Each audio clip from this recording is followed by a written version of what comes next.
मित्रांनो नमस्कार. ऑनलाईन कोर्समध्ये तुमचं स्वागत आहे. या कोर्सची फीज आहे 3,500 रुपये आणि ती सुद्धा 3 महिन्यासाठी आहे. याच्यामध्ये टोटल 92 लेक्चर्स आहेत. या कोर्सची थोडक्यात मी तुम्हाला माहिती देतो.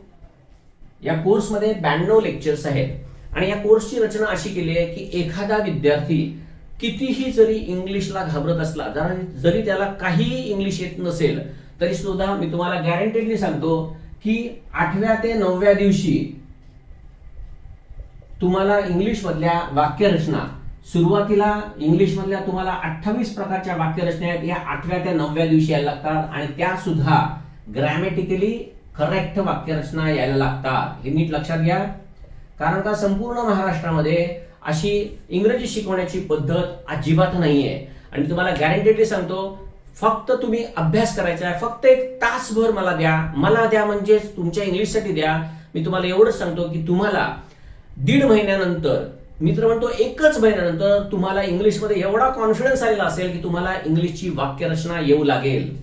या कोर्समध्ये मी काही लेक्चर्स टाकलेली जी आहेत, ही 92 जी लेक्चर्स आहेत, त्या प्रत्येक फाईलला मी डे 1, डे 2, डे 3 अशा प्रकारे करत 46 दिवसापर्यंत म्हणजे अप टू डे 46 ह्याच्यापर्यंत मी या प्रत्येक याच्यामध्ये काही ठिकाणी 2 लेक्चर्स टाकले आहेत, काही ठिकाणी 3 लेक्चर्स टाकले आहेत, काही ठिकाणी 1च लेक्चर टाकलेलं आहे. तर अशा प्रकारे केलेलं आहे. या लेक्चरमध्ये सगळ्यात महत्त्वाचं मी तुम्हाला काय शिकवतोय त्या आधी नीट बघा. मित्रांनो, या लेक्चरमध्ये मी सगळ्यात पहिल्यांदा तुमच्याकडनं टेन्सेस करून घेतोय. तुम्हाला माहिती आहे मित्रांनो, 12 टेन्स आहेत. हे 12 टेन्स तुम्हाला एकदा मी शिकवले. सगळ्यात पहिल्यांदा मी तुम्हाला हे शिकवतो. हे टेन्सेस शिकवल्यानंतर मी तुमची याच्यावरती प्रॅक्टिस करून घेतो. ही प्रॅक्टिस मला वाटतं की तुम्हाला इंग्लिश यावं याच्यासाठी जेवढी महत्वाची आहे तेवढी मी तुम्हाला ती प्रॅक्टिस करून घेतो. ही प्रॅक्टिस केल्यानंतर माझा जो मी फोन नंबर सांगितलेला आहे त्या फोन नंबरवरती तुम्ही मला 92 26 32 64 87 9226326487 या फोनवरती तुम्ही मला ही प्रॅक्टिस पाठवू शकता. किंवा जर पाठवली नाही तर तुम्हाला ती बरोबर आहे का नाही ही तुम्हाला स्वतःला बघायला लागेल. अर्थातच इथे शिकवल्यानंतर तुम्हाला एवढी क्लॅरिटी येईल की तुम्हाला तुमची वाक्य बरोबर आहेत का चूक आहेत हेही समजायला लागेल. तर मित्रांनो, एक पार्ट शिकवला म्हणजे सगळ्यात पहिला माझा पार्ट आहे तो टेन्सेसचा आहे. तो टेन्सेस शिकवल्यानंतर मी तुम्हाला प्रॅक्टिस देतो. ही प्रॅक्टिस झाल्यानंतर मी तुमची एक टेस्ट घेतो. या टेस्टमध्ये मित्रांनो मी तुम्हाला 100 वाक्य दिलेली असतात आणि या 100 वाक्य तुम्हाला शिकवल्यानंतर त्याची टेस्ट घेतली जाते आणि या टेस्टमध्ये तुम्हाला कमीत कमी 90% म्हणजे 90% तरी वाक्य तुमची बरोबर आली पाहिजेत. हा माझा अट्टहास असतो. ही टेस्ट ज्यावेळी तुम्ही 100 वाक्य सोडवता त्यावेळी ह्याच्यानंतरच्या पहिल्या लेक्चरमध्ये मी हे शिकवलेलं आहे. हे शिकवल्यानंतर ही प्रॅक्टिस आणि टेस्ट दिलेली आहे. हे झाल्यानंतर मी नंतर पुढचं लेक्चर आहे, त्या पुढच्या लेक्चरमध्ये ही ज्या टेस्ट आहेत या टेस्टची सगळी जी काही उत्तरं आहेत ती उत्तरं समजावून दिलेली आहेत आणि समजावून दिलेली आहेत. ती दिल्यानंतर तुम्ही ती चेक करू शकता आणि ती चेक केल्यानंतर तुम्हाला समजेल की तुमचे किती बरोबर आहेत. मित्रांनो, टार्गेट एवढंच ठेवायचं की माझी आत्ता प्रॅक्टिस करत असताना 90% ॲक्युरेसी आली पाहिजे. नंतर हळूहळू जसं तुम्ही अजून प्रॅक्टिस वाढवाल, म्हणजेच मीच तुम्हाला ही प्रॅक्टिस नंतरच्या पुढच्या लेक्चर्समध्ये देत असतो. ही झाली की नंतर तुम्हाला ही 100% ॲक्युरेसी येते आणि याला फक्त 3 दिवस लागतात. हे सगळं झाल्यानंतर मग मी तुम्हाला त्याच्या पुढचे काही हेल्पिंग वर्ब्स आहेत ते हेल्पिंग वर्ब्स शिकवत असतो. या helping verbs total 11 helping verbs आहेत. कॅन वगैरे, कॅन कुड वगैरे असलेले जे काय आहेत ते, तर ते 11 हेल्पिंग वर्ब्स आहेत. हे हेल्पिंग वर्ब्स 11 हे परत मी तुम्हाला शिकवतो. हे शिकवून झाल्याच्या नंतर पुन्हा परत ह्याच्यासारखंच तुम्हाला प्रॅक्टिस दिली जाते. ही प्रॅक्टिस दिल्यानंतर पुन्हा तुम्हाला अशीच टेस्ट घेतली जाते. त्याच्यामध्ये पुन्हा अशी तुम्हाला वाक्य दिलेली असतात. ती वाक्य मी तुम्हाला दिल्यानंतर ती वाक्य तुम्ही सोडवायची असतात. ती सोडवल्यानंतर इथे पण माझा अट्टास असतो की तुम्हाला 90% ॲक्युरेसी आली पाहिजे. ही झाली की ह्याच्यानंतर तुमची परत जी टेस्ट दिलेली आहे त्याची उत्तरं मी तुम्हाला पुढच्या लेक्चरमध्ये समजावून दिलेली आहेत. ही जी समजावलेली आहे ती तुम्ही ऐकायची. उत्तर ऐकल्यानंतर तुम्हाला त्यातलं समजेल की आपली किती उत्तरं बरोबर आहेत आणि काय आहेत. जास्तीत जास्त ॲक्युरेसी करण्याचा प्रयत्न केला तर तुमचे 12 टेन्सेस आणि इकडे 11 हेल्पिंग वर्ब्स असे 12 आणि 11 23 प्रकारचे वाक्य तुम्हाला यायला लागतात. हे झाल्यानंतर इंग्लिशमध्ये अजून काही महत्वाची हेल्पिंग वर्ब्स आहेत ज्याला मॉडेल्स परफेक्टिव्ह असं म्हणतात. ती जी हेल्पिंग वर्ब्स आहेत ती 5 हेल्पिंग वर्ब्स तुम्हाला शिकवली जातात. ही शिकवल्यानंतर ह्याच्यामध्ये सुद्धा परत याच प्रकारे पहिल्यांदा प्रॅक्टिस आहे आणि प्रॅक्टिस झाल्यानंतर तुमची परत टेस्ट आहे. परत पुढे त्या टेस्टची उत्तरं समजावून दिलेली आहेत. मित्रांनो, सुरुवातीचे हे 4 ते 5 दिवस आहेत, जास्तीत जास्त 4 ते 5 दिवस. या 4 ते 5 दिवस तुम्हाला चांगली प्रॅक्टिस करावी लागते. हे एकदा तुम्ही मित्रांनो प्रॅक्टिस केली की तुम्हाला इंग्लिश येण्याचा मार्गच मोकळा होऊन जातो. आणि मी तुम्हाला सांगतो या 4-5 दिवसावरती तुम्हाला इंग्लिश येणार आहे का नाही येणार आहे हे तुम्हाला समजेल. मित्रांनो, इतकी सोपी सिस्टीम आहे. गेली 7 वर्ष मी ह्याच्यावरती खूप स्टडी केलेला आहे आणि ही सिस्टीम काढलेली आहे. कोणीही कसंही असू दे त्याला इंग्लिश आलंच पाहिजे ही माझी तळमळ आहे आणि ती इंग्लिश येणारच हे मला माहिती आहे. कारण का मित्रांनो, तुम्ही एकटे नाही, तुमच्यासारखे असे हजारो विद्यार्थी आजपर्यंत माझ्याकडे शिकलेले आहेत. इव्हन त्यांनी कंबाईनला, CAPFला, CDSला वगैरे सुद्धा पोस्ट मिळवलेले आहेत. आणि याचं कारण एकच, ज्या पद्धतीनं मी इंग्लिश शिकवतो अशी पद्धत कुठेही नाही. त्यामुळे मित्रांनो, या 4-5 दिवसामध्ये तुमचं हे केलं की ह्याच्यानंतर मी तुम्हाला इंग्लिश मधल्या ज्या सगळ्यात महत्वाच्या वाक्यरचना आहेत त्या सगळ्यात महत्वाच्या वाक्यरचना आहेत त्या शिकवतो. त्या काय आहेत ते बघा. मित्रांनो, इंग्लिशमध्ये 90% वाक्यरचना ज्या आहेत त्या सगळ्या ऍक्टिव्ह आणि पॅसिव्हच्या आहेत. आपल्याला शाळेमध्ये किंवा आपण जे काही ऍक्टिव्ह आणि पॅसिव्ह ग्रामरच्या पुस्तकामध्ये बघून जे शिकतो त्याच्यापेक्षा ह्याचे रूल्स खूप वेगळे आहेत. कारण का रिटर्न इंग्लिशमध्ये ऍप्लिकेशन करता येणं हे खूप महत्वाचं असतं. आणि ते करण्याच्या दृष्टीने मी इकडे ऍक्टिव्ह आणि पॅसिव्ह हे कसं ऍक्च्युअली करायचं असतं, एखादं वाक्य बघितल्यानंतर ते ऍक्टिव्ह आहे का पॅसिव्ह हे कसं समजून घ्यायचं असतं, याच्या मी तुम्हाला काही ट्रिक्स शिकवलेल्या आहेत की जेणेकरून तुम्हाला परमनंट म्हणजे नुसत्याच परीक्षेसाठी म्हणून नाही, तुम्हाला कायमस्वरूपी इंग्लिश यायला लागेल एवढं मात्र निश्चित. तर हे ऍक्टिव्ह आणि पॅसिव्ह काय आहे हे मी समजावून देतो.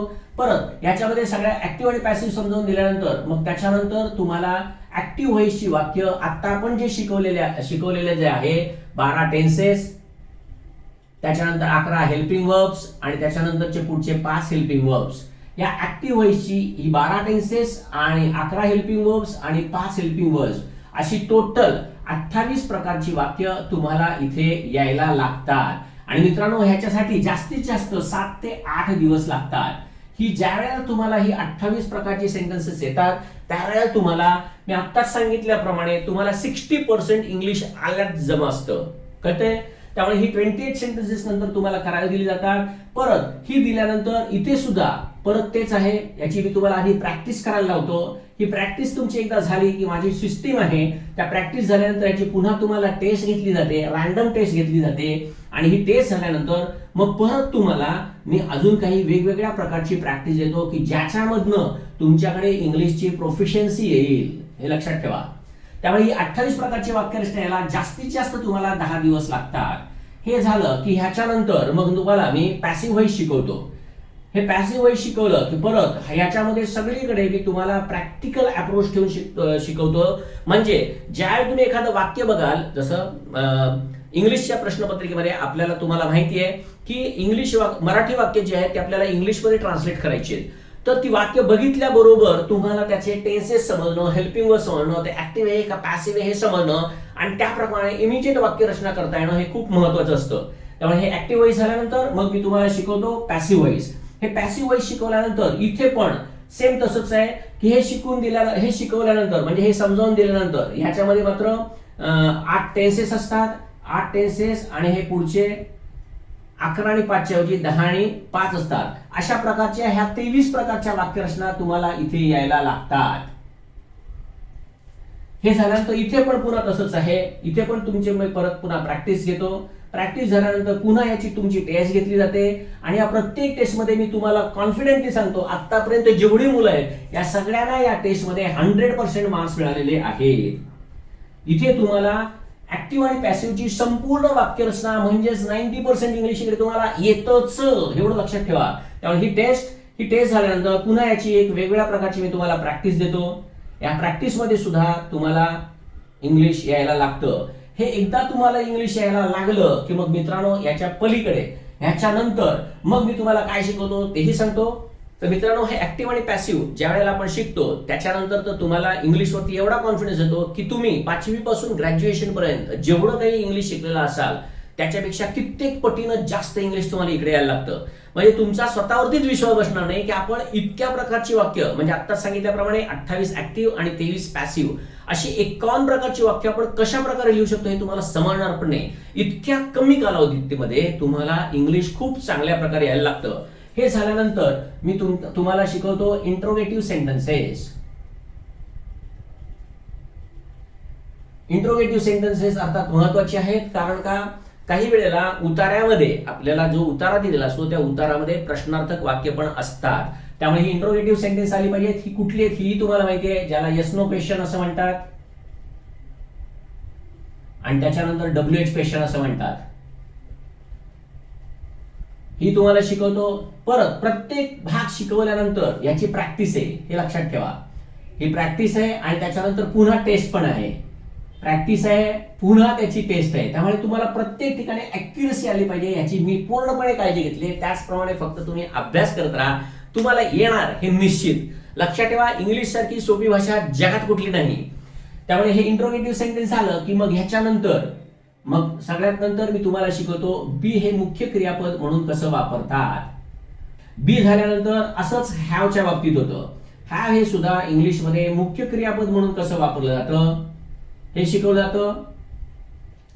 हे झालं की नंतर इंग्लिशमध्ये देअरची वाक्य का केली जातात, परत ह्याचे रूल्स काय, परत इथे पण तुम्हाला परत प्रॅक्टिस आणि पुन्हा इथे पण टेस्ट. अशा वेळेला प्रत्येक ठिकाणी तुम्हाला प्रॅक्टिस आणि टेस्ट दिसेल. त्यामुळे तुम्हाला मॅक्सिमम ऍक्युरसी येते, हे फक्त नीट लक्षात ठेवा.